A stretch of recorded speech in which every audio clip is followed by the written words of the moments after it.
दोस्तों, the knowledgeful channel में आपका हार्दिक स्वागत है।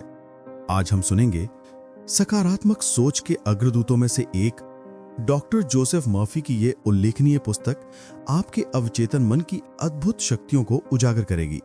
प्राचीन आध्यात्मिक ज्ञान को अत्याधुनिक वैज्ञानिक शोध के साथ जोड़ते हुए डॉक्टर मर्फी बताते हैं कि अवचेतन मन आपके हर काम को कैसे प्रभावित करता है और कैसे इसे समझकर और इसकी अद्भुत शक्ति को नियंत्रित करना सीखकर आप अपने दैनिक जीवन की गुणवत्ता में सुधार कर सकते हैं।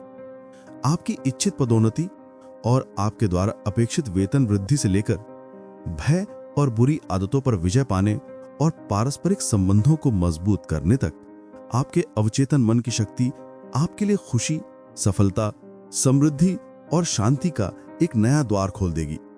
ये आपके विश्वासों को बदलकर आपके जीवन और आपकी दुनिया को बदल देगी। दोस्तों, हमें आपके सपोर्ट की जरूरत है, तो बिना भूले हमारी चैनल को लाइक, शेयर और सब्सक्राइब करना ना भूलें। अध्याय 1, आपके भीतर छिपा खजाना। इस अध्याय में लेखक बताते हैं कि हर व्यक्ति के भीतर एक ऐसा खजाना मौजूद है जो जीवन को सफलता, शांति, स्वास्थ्य और खुशहाली से भर सकता है। ये खजाना हमारा अवचेतन मन है। हमारे विचार, विश्वास और कल्पनाएं अवचेतन में गहराई से रिकॉर्ड होती हैं और वही हमारी परिस्थितियों, आदतों और जीवन के परिणामों को निर्धारित करती हैं। हम अक्सर बाहरी दुनिया को बदलने की कोशिश करते हैं, लेकिन असली बदलाव अंदर से शुरू होता है। यदि अवचेतन मन में सकारात्मक विश्वास जमा हो, जैसे मैं स्वस्थ हूँ, मैं सफल हूँ, मैं योग्य हूँ, तो जीवन भी उसी दिशा में आगे बढ़ता है। इसके विपरीत नकारात्मक विचार जैसे मैं असफल हूँ, मैं भाग्यहीन हूँ, मैं कुछ नहीं कर सकता, अवचेतन में बैठकर वैसा ही वास्तविक जीवन बना देते हैं। लेखक बताते हैं कि भगवान, भाग्य या बाहरी परिस्थितियां हमारी सफलता की असली वजह नहीं है। हमारे विश्वास ही असली शक्ति हैं। मन जो कल्पना कर सकता है और जिस पर विश्वास कर सकता है, अवचेतन मन उसे वास्तविकता में बदल सकता है। इसलिए हमें अवचेतन मन तक सकारात्मक विचारों, उम्मीद और आत्मविश्वास को पहुंचाना जरूरी है। इस अध्याय का मुख्य संदेश है, आपकी बाहरी जिंदगी आपकी अंदरूनी सोच का प्रतिबिंब है। अवचेतन मन को सही निर्देश दो, जीवन सही दिशा में चलने लगेगा। अध्याय 2, आपका मन कैसे काम करता है। इस अध्याय में लेखक समझाते हैं कि हमारे मन के 2 भाग होते हैं, चेतन मन यानी कॉन्शियस माइंड और अवचेतन मन यानी सबकॉन्शियस माइंड। चेतन मन वो है जिससे हम सोचते, विश्लेषण करते हैं और निर्णय लेते हैं, लेकिन अवचेतन मन इससे कहीं अधिक शक्तिशाली होता है। ये हमारी आदतों, भावनाओं, विश्वासों और जीवन के व्यवहार को नियंत्रित करता है। चेतन मन बीज बोने वाला है और अवचेतन मन उसे उगाने वाली जमीन है। आप चेतन मन से जैसे विचार अवचेतन मन में डालते हैं, वैसा ही अवचेतन मन उसे वास्तविक जीवन में बदल देता है। इसलिए अगर आप कहते हैं मैं कुछ नहीं कर सकता, मैं बदकिस्मत हूं, मेरे पास पैसे नहीं रहेंगे, तो अवचेतन मन इस विश्वास को सत्य मानकर जीवन में वही अनुभव पैदा करता है। लेकिन यदि आप आत्मविश्वास, सफलता और समृद्धि की कल्पना करते हैं, तो अवचेतन मन वैसा ही परिणाम तैयार करने लगता है। अवचेतन मन तर्क नहीं करता, वो केवल जो बताया जाता है उसी पर विश्वास करके काम करता है। इसलिए हमें अपने शब्दों, विचारों और कल्पनाओं के प्रति सजग रहना चाहिए। डर, चिंता और नकारात्मक बातें अवचेतन में जहर की तरह जमा हो जाती हैं, जबकि आशा, विश्वास और सकारात्मक कथन जीवन बदल सकते हैं। इस अध्याय का मुख्य संदेश है, अपने विचारों को बदलो, अवचेतन मन बदलेगा, और अवचेतन मन बदलेगा तो जीवन बदलेगा। अध्याय 3, आपके अवचेतन मन की चमत्कारिक शक्ति। इस अध्याय में लेखक बताते हैं कि अवचेतन मन केवल विचारों को संग्रहित नहीं करता, बल्कि हमारी वास्तविकता बनाने की क्षमता रखता है। जब मन में कोई विश्वास गहराई से बैठ जाता है, तो अवचेतन मन उसे सच बनाने के लिए परिस्थितियों, अवसरों और व्यवहारों को उसी दिशा में ढालना शुरू कर देता है। यही कारण है कि सफलता भी मानसिक रूप से जन्म लेती है और असफलता भी। अवचेतन मन में कल्पना प्लस विश्वास का मेल चमत्कार कर सकता है।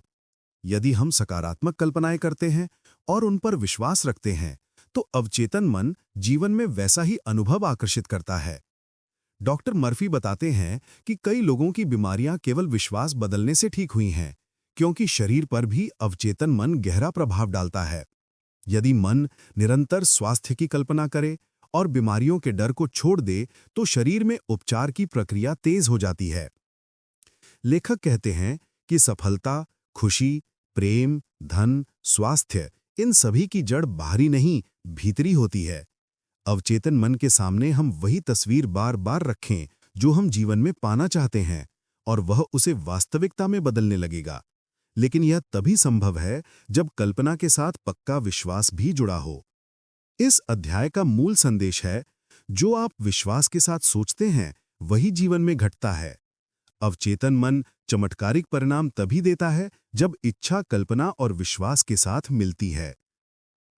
अध्याय 4, प्राचीन काल में मानसिक उपचार। इस अध्याय में लेखक बताते हैं कि अवचेतन मन की शक्ति नई खोज नहीं है। प्राचीन सभ्यताओं में लोग मानसिक उपचार की शक्ति को जानते थे और उसका उपयोग करते थे। मिस्र, भारत, ग्रीस और रोम जैसे देशों में लोगों का विश्वास था कि विचार और विश्वास से शरीर और जीवन में परिवर्तन किया जा सकता है। मंदिरों में उपचार के लिए विशेष वातावरण बनाया जाता था, जहां रोगियों को सकारात्मक विश्वास, प्रार्थनाएं और आश्वासन दिए जाते थे ताकि उनका अवचेतन मन स्वास्थ्य को स्वीकार कर ले। प्राचीन वैद्यों और गुरुओं का मानना था कि मन की अवस्था शरीर की बीमारी या स्वास्थ्य को उत्पन्न करती है। नकारात्मक भावनाएं जैसे डर, शंका और तनाव शरीर को बीमार बनाते हैं, जबकि विश्वास, प्रेम और आशा शरीर को उपचारित करते हैं। रोगियों को उम्मीद, आस्था और सकारात्मक कल्पनाएं देकर उनका मन उपचार के लिए तैयार किया जाता था और अक्सर शरीर भी स्वस्थ होने लगता था। लेखक बताते हैं कि ऐसे कई उदाहरण इतिहास में मिले हैं जहां लोगों ने केवल विश्वास की शक्ति से चमत्कारिक उपचार अनुभव किया। इसका अर्थ यह नहीं कि वैज्ञानिक चिकित्सा की आवश्यकता नहीं होती, बल्कि यह कि मन की उपचार शक्ति भी शरीर के लिए उतनी ही महत्वपूर्ण है। इस अध्याय का मुख्य संदेश शरीर की ही नहीं, मन की चिकित्सा भी आवश्यक है। बीमारी केवल शरीर में नहीं होती, उसका स्रोत अक्सर मन में होता है। जब अवचेतन मन स्वास्थ्य में विश्वास कर लेता है, तब उपचार तेजी से शुरू होता है। अध्याय 5, आधुनिक समय में मानसिक उपचार। इस अध्याय में लेखक बताते हैं कि आज की आधुनिक दुनिया में भी मन की शक्ति से उपचार को वैज्ञानिक स्तर पर स्वीकार किया जा रहा है। मेडिकल रिसर्च ये साबित कर चुकी है कि मन की स्थिति सीधे शरीर को प्रभावित करती है। तनाव, चिंता और नकारात्मक विचार शरीर में बीमारी को बढ़ाते हैं, जबकि आशा, विश्वास और सकारात्मक भावनाएं शरीर में स्वास्थ्य को बढ़ावा देती हैं। आधुनिक डॉक्टर और मनोवैज्ञानिक मानते हैं कि रोगी के उपचार में उसकी मानसिक अवस्था महत्वपूर्ण भूमिका निभाती है। इसी वजह से आज प्लेसिबो इफेक्ट एक बड़ा प्रमाण है। जब रोगी को साधारण गोलियां दी जाती हैं, लेकिन बताया जाता है कि यह दवा बहुत प्रभावी है, तो केवल विश्वास की वजह से शरीर में सुधार आ जाता है। इसका असली उपचार शरीर नहीं करता, बल्कि अवचेतन मन करता है। लेखक कहते हैं कि जब व्यक्ति अपने मन में बीमारी का डर भर लेता है या अपने शरीर को कमजोर मानता है, तो अवचेतन मन उस हालत को सच बना देता है। वहीं दूसरी ओर, यदि व्यक्ति अपने आप को स्वास्थ्य, शक्ति और ऊर्जा से भरपूर मानने लगे, तो अवचेतन मन शरीर में सकारात्मक बदलाव पैदा करता है, चाहे चिकित्सा साधन हो या ना हो। अध्याय ये भी समझाता है कि प्रार्थना, सकारात्मक पुष्टि, कल्पना और विश्वास शरीर के उपचार में बड़ी भूमिका निभाते हैं, क्योंकि ये सभी अवचेतन मन पर सीधे असर डालते हैं। इस अध्याय का मुख्य संदेश, बाजी उपचार केवल दवाओं से नहीं, मन से भी होता है। अवचेतन मन को स्वास्थ्य का आदेश दो, शरीर उसका पालन करेगा। अध्याय 6, मानसिक उपचार की व्यवहारिक तकनीकें। इस अध्याय में लेखक बताते हैं कि अवचेतन मन की शक्ति को सक्रिय करने और उपचार प्राप्त करने के लिए कुछ सरल लेकिन प्रभावी तकनीकों का उपयोग किया जा सकता है। इन तकनीकों का आधार एक ही है, अवचेतन मन में वो विश्वास स्थापित करना जो आप जीवन में प्राप्त करना चाहते हैं। सबसे महत्वपूर्ण तकनीक है दृश्य कल्पना, यानी विजुअलाइजेशन। सोते, जागते या शांत अवस्था में वो चित्र अपने दिमाग में बनाना जो आप बनना चाहते हैं। उदाहरण, यदि आप स्वस्थ होना चाहते हैं तो अपने आप को पूरी तरह स्वस्थ, ऊर्जावान और प्रसन्न कल्पना करें। इससे अवचेतन मन उस तस्वीर को सच मानकर शरीर के उपचार को सक्रिय करता है। दूसरी तकनीक है सकारात्मक पुष्टि, यानी अफर्मेशंस। ऐसे वाक्य बार बार दोहराना जो अवचेतन को नया विश्वास दें, जैसे मैं स्वस्थ हूं, मैं आत्मविश्वासी हूं, मेरे अंदर उपचार की शक्ति है। इन वाक्यों की निरंतर पुनरावृत्ति अवचेतन मन में नया विश्वास स्थापित करती है। तीसरी तकनीक है गहरी शांति और प्रार्थना। रात को सोने से पहले शांत मन से अपनी इच्छा को अवचेतन के सामने प्रस्तुत करना। सोने का समय प्रभावी होता है क्योंकि तब चेतन मन शांत और अवचेतन सक्रिय होता है। लेखक कहते हैं कि चमत्कार तकनीकों में नहीं, विश्वास में होता है। तकनीकें सिर्फ अवचेतन तक संदेश पहुंचाने का माध्यम है, लेकिन परिणाम तभी मिलते हैं जब मन में संदेह नहीं हो। इस अध्याय का मुख्य संदेश कल्पना प्लस पुष्टि प्लस विश्वास बराबर मानसिक और शारीरिक परिवर्तन। अवचेतन मन को स्पष्ट और सकारात्मक आदेश दो, परिणाम मिलेंगे। चैप्टर 7 अवचेतन मन का स्वभाव जीवन की ओर। अध्याय 7 में लेखक यह समझाते हैं कि अवचेतन मन आपकी वास्तविक इच्छाओं को पूरा करने की शक्ति रखता है, लेकिन इसके लिए विश्वास और सकारात्मक भावना की आवश्यकता होती है। जब व्यक्ति दिल से किसी लक्ष्य को स्वीकार करता है और उसे सच मानकर कल्पना करता है, तब अवचेतन मन उसे वास्तविकता में बदलने के प्रयास शुरू कर देता है। लेखक बताते हैं कि डर, संदेह और नकारात्मक विचार अवचेतन मन को उल्टा आदेश देते हैं, जिससे व्यक्ति वही समस्याएं आकर्षित करता है जिनसे वो डरता है। इसलिए अपनी सोच में डर नहीं, बल्कि विश्वास और उम्मीद होनी चाहिए। अवचेतन मन तर्क नहीं समझता, वह सिर्फ वही पूरा करता है जिसे आप बार बार भावनाओं के साथ सोचते हैं। लेखक कहते हैं कि कल्पना, विजुअलाइजेशन और आत्म सुझाव एफर्मेशन अवचेतन मन को प्रोग्राम करने के सबसे प्रभावी तरीके हैं। यदि आप स्वयं को सफलता, स्वास्थ्य, धन या खुशियों के साथ मानसिक रूप से जीते हुए महसूस करते हैं, तो अवचेतन मन आपकी परिस्थितियां उसी दिशा में बदलना शुरू कर देता है। इस अध्याय में उदाहरण भी दिए गए हैं जहां लोगों ने कठिन परिस्थितियों से केवल विश्वास, सकारात्मक सोच और आत्मिक चित्रण के माध्यम से असंभव लगने वाली उपलब्धियां हासिल कीं। अध्याय का मूल संदेश है, जिस सोच को आप अपने अवचेतन मन में रोपते हैं, वही फल बनकर आपके जीवन में उगती है। इसलिए हमेशा वही सोचें जो आप जीवन में पाना चाहते हैं, ना कि वो जिससे आप डरते हैं। चैप्टर 8 मनचाहा परिणाम कैसे प्राप्त करें। अध्याय 8 में लेखक बताते हैं कि अवचेतन मन शरीर के स्वास्थ्य और बीमारी पर गहरा प्रभाव डालता है। हमारा शरीर हमारे विचारों, भावनाओं और विश्वासों का प्रतिबिंब है। यदि मन में डर, तनाव, गुस्सा, चिड़चिड़ापन और नकारात्मक सोच भरी हुई हो, तो शरीर उसी के अनुरूप प्रतिक्रियाएं देता है और धीरे धीरे बीमारियों का कारण बनता है। इसके विपरीत प्रेम, विश्वास, शांति और सकारात्मक सोच शरीर को स्वस्थ बनाती है। लेखक जोर देते हैं कि हमें अपनी कल्पना और भावनाओं को इस प्रकार प्रशिक्षित करना चाहिए कि हम अपने शरीर को स्वस्थ, ऊर्जावान और खुशहाल महसूस करें। जब व्यक्ति मानसिक रूप से स्वयं को पूर्ण स्वास्थ्य की अवस्था में देखता है, तब अवचेतन मन शरीर की कोशिकाओं, अंगों और प्रणालियों को उसी दिशा में कार्य करने के लिए प्रेरित करता है। अध्याय में यह भी बताया गया है कि डॉक्टर और चिकित्सा सुविधाएं महत्वपूर्ण हैं, लेकिन मानसिक दृष्टिकोण भी उतना ही आवश्यक है। कई बार दवाओं से अधिक कारगर व्यक्ति का विश्वास और सकारात्मक मानसिक ऊर्जा होती है, जिसे वैज्ञानिक रूप से प्लेसिबो इफेक्ट भी कहा जाता है। लेखक ऐसे उदाहरण देते हैं जहां लंबे समय से पीड़ित मरीजों ने केवल विश्वास, प्रार्थना, आत्मसुझाव और मानसिक चित्रण के माध्यम से स्वास्थ्य पुनः प्राप्त किया। अध्याय का मूल संदेश है, मन को बदलो, शरीर बदल जाएगा। यदि आप बीमारी पर नहीं बल्कि स्वास्थ्य पर ध्यान केंद्रित करते हैं, तो अवचेतन मन उपचार की शक्ति को अनलॉक कर देता है और जीवन के हर पहलू में स्वास्थ्य, ऊर्जा और संतुलन लाता है। चैप्टर 9 धन के लिए अवचेतन मन की शक्ति का उपयोग। अध्याय 9 में लेखक इस बात पर केंद्रित हैं कि अवचेतन मन रिश्तों को कैसे प्रभावित करता है। हर इंसान को अपने रिश्तों में प्यार, सम्मान और सहयोग की जरूरत होती है, लेकिन कई बार गलत विचार और नकारात्मक दृष्टिकोण संबंधों में तनाव और संघर्ष उत्पन्न कर देते हैं। लेखक बताते हैं कि यदि हम अपने मन में दूसरों के प्रति जलन, आलोचना, घृणा या अविश्वास रखते हैं, तो अवचेतन मन इन्हीं भावनाओं को वास्तविकता में बदलकर रिश्तों को कमजोर कर देता है। इसके विपरीत यदि हम प्रेम, समझ, क्षमा और सद्भावना पर ध्यान केंद्रित करते हैं, तो अवचेतन मन समरस संबंध बनाने में सहायता करता है। अध्याय में यह भी कहा गया है कि किसी को बदलने की कोशिश करने के बजाय पहले स्वयं को बदलना चाहिए। हमारा व्यवहार और मानसिक ऊर्जा सामने वाले को प्रभावित करती है।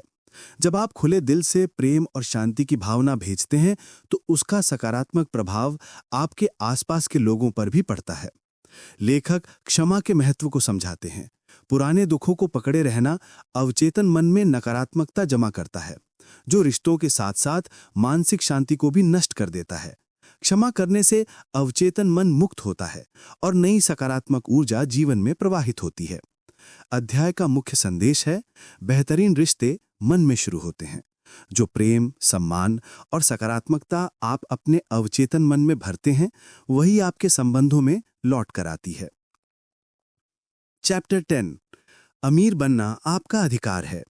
अध्याय 10 में लेखक बताते हैं कि सफलता और समृद्धि मन की आंतरिक अवस्था से शुरू होती है, बाहरी परिस्थितियों से नहीं।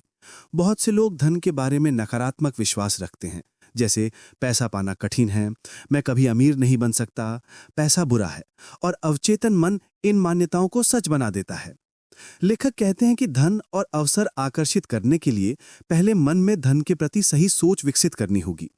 धन को बुरा समझने के बजाय इसे जीवन की प्रगति, सहायता और निर्माण का माध्यम मानना चाहिए।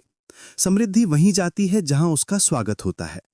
अध्याय में समझाया गया है कि अवचेतन मन अवसरों, विचारों और लोगों को हमारी ओर खींच सकता है, लेकिन तभी जब हम वास्तविक रूप से समृद्धि को स्वीकार करते हैं। इसके लिए 2 शक्तिशाली तरीके बताए गए हैं। पहला, आत्म सुझाव, अफर्मेशन। हर दिन मैं अधिक समृद्ध हो रहा हूं, जैसे वाक्यों को विश्वास के साथ दोहराना। दूसरा, मानसिक चित्रण, विजुअलाइजेशन। स्वयं को आर्थिक रूप से सुरक्षित, संपन्न और निश्चिंत जीवन में देखते हुए महसूस करना। लेखक ये भी कहते हैं कि लालच या दूसरों को नुकसान पहुंचाकर धन कमाना अवचेतन मन को नुकसान पहुंचाता है और अंततः दुख लाता है। सही सोच, परिश्रम, ईमानदारी और सकारात्मक मानसिक दृष्टिकोण लंबे समय तक स्थायी समृद्धि का आधार हैं।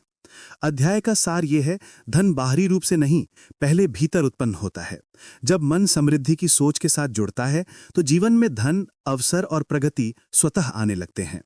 चैप्टर 11, सफलता में आपका अवचेतन मन साथी। अध्याय 11 में लेखक इस बात पर ध्यान केंद्रित करते हैं कि हमारा अवचेतन मन अवसरों और नई संभावनाओं के द्वार कैसे खोल सकता है, विशेष रूप से जब हम जीवन में कठिनाइयों, असफलताओं या रुकावटों का सामना करते हैं। कई लोग किसी चुनौती को अंत समझ लेते हैं, परंतु लेखक बताते हैं कि हर समस्या के भीतर समाधान का बीज छिपा होता है। जब व्यक्ति निराशा, हार या शिकायत के बजाय अपने अवचेतन मन से मार्गदर्शन मांगता है, तो मन क्रिएटिव सोच उत्पन्न करने लगता है। लेखक सुझाव देते हैं कि कठिन परिस्थिति में शांत होकर मन में ये भावना स्थापित करें, एक समाधान है और मेरा अवचेतन मन उसे ढूंढ रहा है। इससे मन तनाव से मुक्त होकर रचनात्मक विचारों को स्वीकार करने लगता है। अध्याय में बताया गया है कि कई सफल लोग शुरुआती असफलताओं को अंत नहीं मानते थे। उन्होंने अवसरों को खोजने, नए आइडियाज विकसित करने और सही समय पर सही निर्णय लेने के लिए अपने अवचेतन मन की शक्ति का उपयोग किया। लेखक ये भी कहते हैं कि जब व्यक्ति भय और गुस्से के बजाय विश्वास और धैर्य के साथ सोचता है, तो अवचेतन मन बाधाओं के बीच छिपे अवसरों को उजागर करता है। अध्याय का मुख्य संदेश है, हर कठिनाई एक नए अवसर का द्वार है। यदि आप सकारात्मक सोच, विश्वास और धैर्य के साथ अवचेतन मन से मार्गदर्शन मांगेंगे, तो जीवन में नए अवसर, समाधान और सफलता के रास्ते खुले बिना नहीं रहेंगे। चैप्टर 12, वैज्ञानिक अवचेतन मन का उपयोग कैसे करते हैं। अध्याय 12 में लेखक बताते हैं कि अवचेतन मन में विश्वास की शक्ति चमत्कारिक परिवर्तन ला सकती है, जिसे आध्यात्मिक और धार्मिक भाषा में कई बार प्रार्थना कहा जाता है। लेकिन यहाँ प्रार्थना केवल शब्दों का उच्चारण नहीं है, ये गहरी आस्था, भावनात्मक विश्वास और सकारात्मक मानसिक चित्रण का मेल है। लेखक समझाते हैं कि जब व्यक्ति सच्चे मन से विश्वास करता है कि उसकी इच्छा पूरी होगी, तब अवचेतन मन उस विश्वास को वास्तविकता में बदलने का मार्ग खोजने लगता है। प्रार्थना तभी काम करती है जब व्यक्ति मन से परिणाम को स्वीकार कर ले और पूरा विश्वास कर ले कि जिसे उसने मांगा है वो पहले से ही प्राप्त होने की प्रक्रिया में है। कई लोग प्रार्थना करते समय डर, संदेह या असमंजस में रहते हैं और इसी कारण उनकी इच्छाएं पूरी नहीं होती हैं। डर और विश्वास एक साथ नहीं चल सकते। यदि मन में संदेह है तो अवचेतन मन मिश्रित संकेत प्राप्त करता है और परिणाम बाधित होते हैं। अध्याय में यह भी बताया गया है कि प्रार्थना का उद्देश्य दूसरों पर नियंत्रण करना नहीं, बल्कि स्वयं को सुधारना और अपनी परिस्थितियों को सकारात्मक बनाना है। दूसरों के लिए भी प्रार्थना करना तभी प्रभावशाली होता है जब उनके प्रति प्रेम, सद्भावना और सच्ची भलाई की भावना हो। इस अध्याय का निष्कर्ष है, विश्वास के साथ की गई प्रार्थना अवचेतन मन को सक्रिय करती है। जब आप अपने लक्ष्य को पूरा हुआ मानकर भावना के साथ स्वीकार करते हैं, तो अवचेतन मन परिस्थितियों को आपकी इच्छा के अनुरूप ढालना शुरू कर देता है। अध्याय 13 में लेखक बताते हैं कि विश्वास और मानसिक स्वीकृति न केवल व्यक्तिगत जीवन और स्वास्थ्य को, बल्कि करियर और पेशेवर सफलता को भी गहराई से प्रभावित करते हैं। जीवन में सफलता अक्सर केवल प्रतिभा या मेहनत से नहीं, बल्कि सही सोच और आत्मविश्वास से मिलती है। लेखक समझाते हैं कि बहुत से लोग असफल इसलिए हो जाते हैं क्योंकि वे अपने ही मन में खुद को कमतर या अयोग्य मानते हैं। ये नकारात्मक सोच अवचेतन मन में बैठ जाती है और व्यक्ति अवसरों को पहचान नहीं पाता या उनका लाभ नहीं उठा पाता। दूसरी ओर, जो व्यक्ति खुद पर विश्वास करता है, वो परिस्थितियों में भी संभावनाएं ढूंढता है और आगे बढ़ता है। इस अध्याय में लेखक सुझाव देते हैं कि व्यक्ति को अपने लक्ष्य स्पष्ट रूप से तय करने चाहिए, जैसे किस तरह का करियर, कैसा पद, किस स्तर की सफलता। फिर स्वयं को उस सफलता के योग्य मानते हुए उसके मानसिक चित्र बनाने चाहिए। जब व्यक्ति अपनी क्षमताओं पर भरोसा करता है, तो अवचेतन मन उसकी गतिविधियों, निर्णयों और प्रयासों को उसी दिशा में ढालने लगता है। लेखक ये भी कहते हैं कि असफलताओं को डर की तरह नहीं, सीख की तरह लेना चाहिए।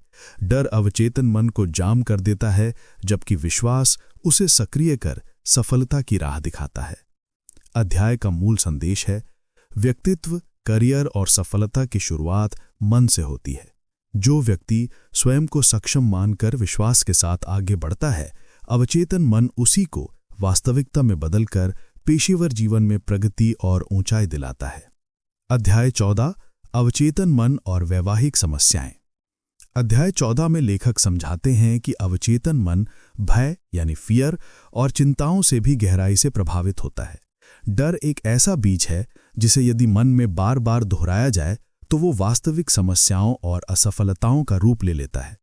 अधिकांश लोग समस्याओं से इसलिए नहीं हारते क्योंकि वे कठिन हैं, बल्कि इसलिए क्योंकि वे उन्हें मन में निरंतर बड़ा और खतरनाक बना देते हैं।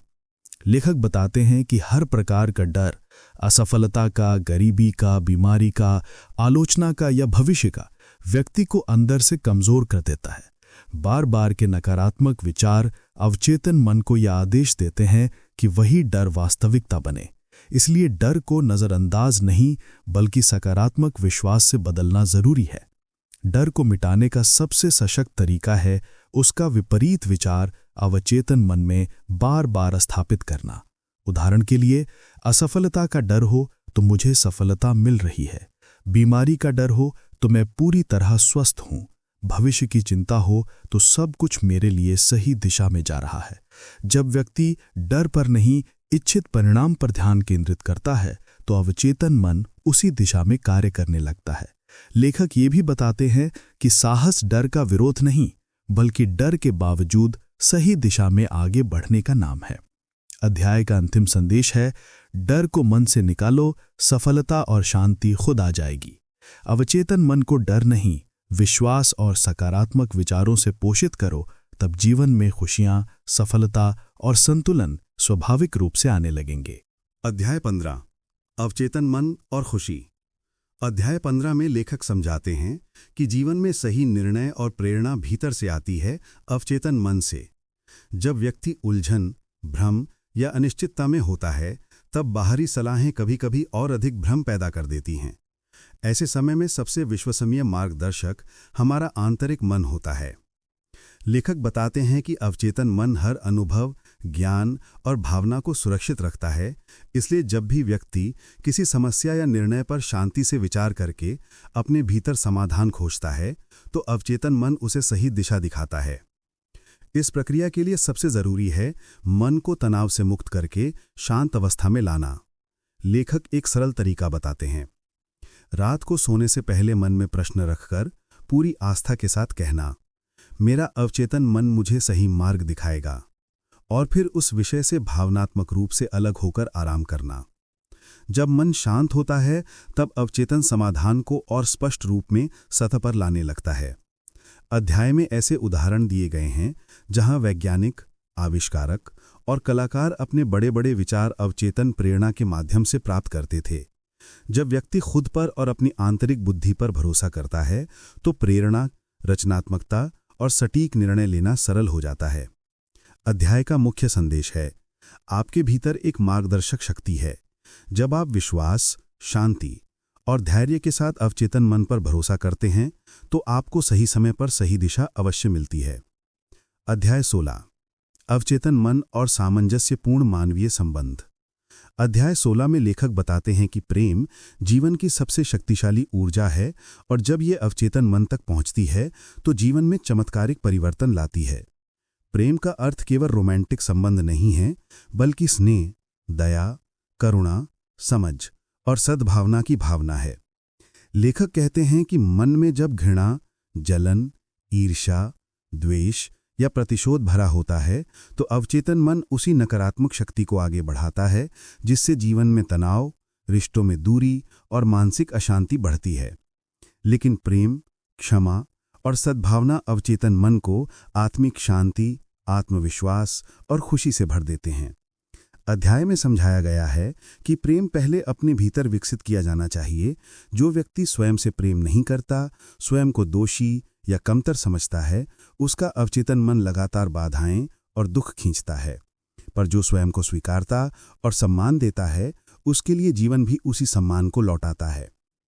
लेखक यह भी बताते हैं कि दूसरे लोगों के लिए सच्चे मन से भलाई की भावना भेजने से न केवल रिश्ते बेहतर होते हैं, बल्कि जीवन में शांति और खुशी बढ़ती है। प्रेम अवचेतन मन की भाषा में विश्वास, सुरक्षा और सामंजस्य पैदा करता है। अध्याय का अंतिम संदेश है, प्रेम सबसे महान मानसिक शक्ति है। इसे अवचेतन मन में स्थापित करो, स्वयं को और दूसरों को प्रेम दो और जीवन में खुशियां, सफलता और सामंजस्य स्वतः आने लगेंगे। अध्याय 17, क्षमा करने के लिए अवचेतन मन का उपयोग। अध्याय 17 में लेखक बताते हैं कि व्यक्ति अपने जीवन में शांति, संतुलन और सफलता केवल तब प्राप्त कर सकता है जब वह वर्तमान क्षण में जीना सीखता है। चिंता और तनाव तब पैदा होते हैं जब मन अतीत के पछतावों या भविष्य की चिंताओं में उलझा रहता है। लेकिन अवचेतन मन तब सबसे अच्छा कार्य करता है जब व्यक्ति वर्तमान क्षण को पूरी तरह स्वीकार करता है। लेखक कहते हैं कि कई मानसिक संघर्ष इसलिए होते हैं क्योंकि लोग अपने मन में लगातार उन स्थितियों को दोहराते रहते हैं जो अब बदल नहीं सकती। अतीत की गलतियां, दुख या अन्याय को याद करते रहना अवचेतन मन में नकारात्मकता भरता है और जीवन के अवसरों को बाधित करता है। इसी तरह भविष्य की अनिश्चितता पर अधिक ध्यान देना भय और तनाव को जन्म देता है। वर्तमान पर ध्यान केंद्रित करने का अर्थ है, जो आपके पास है उसके लिए आभार महसूस करना, जो काम आप कर रहे हैं उसमें पूर्ण भागीदारी रखना, भविष्य में विश्वास रखते हुए वर्तमान में शांत रहना।